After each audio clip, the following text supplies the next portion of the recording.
In 320 AD, Chandragupta I founded the Gupta Empire.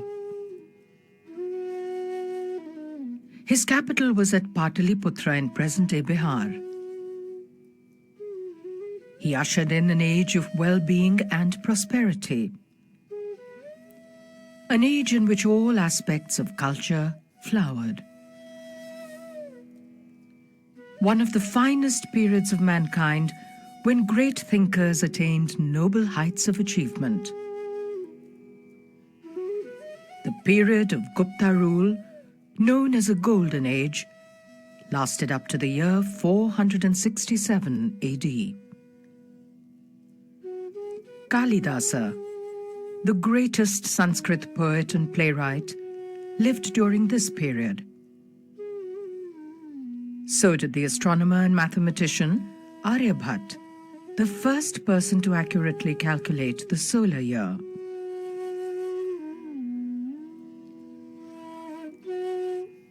Since early times, the philosophic belief was in the oneness of all that there is.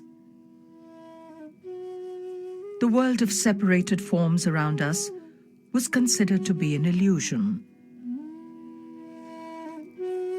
In the search for the truth, the veils of illusion had to be lifted so that we could see beyond.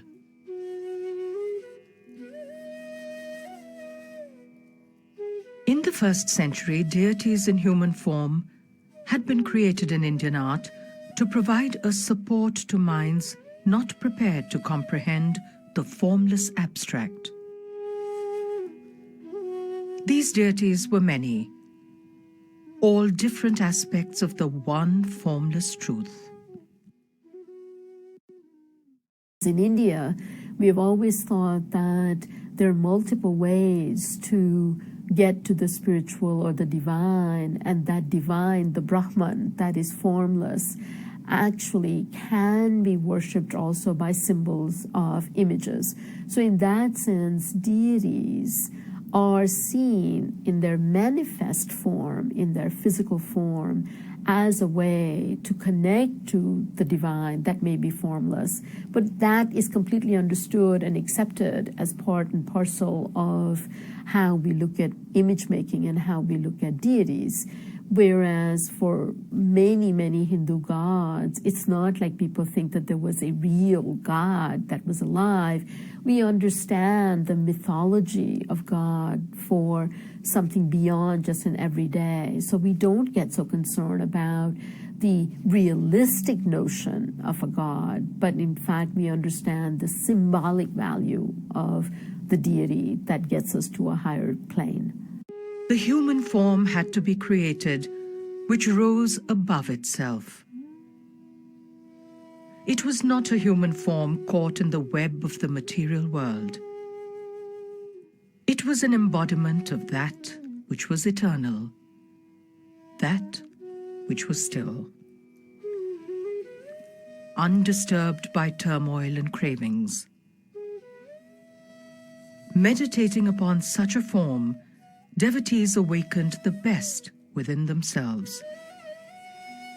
They rose above the pains created by their own desires and confusion. A kind of perfected and transformed, transfigured human body can suggest to us the profoundest and most important philosophical ideas.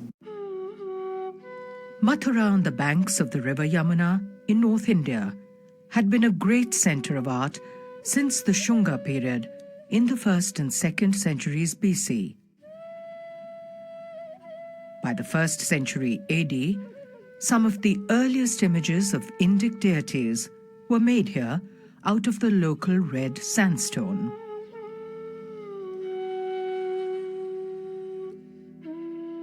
By the 5th century, the figures had become slender,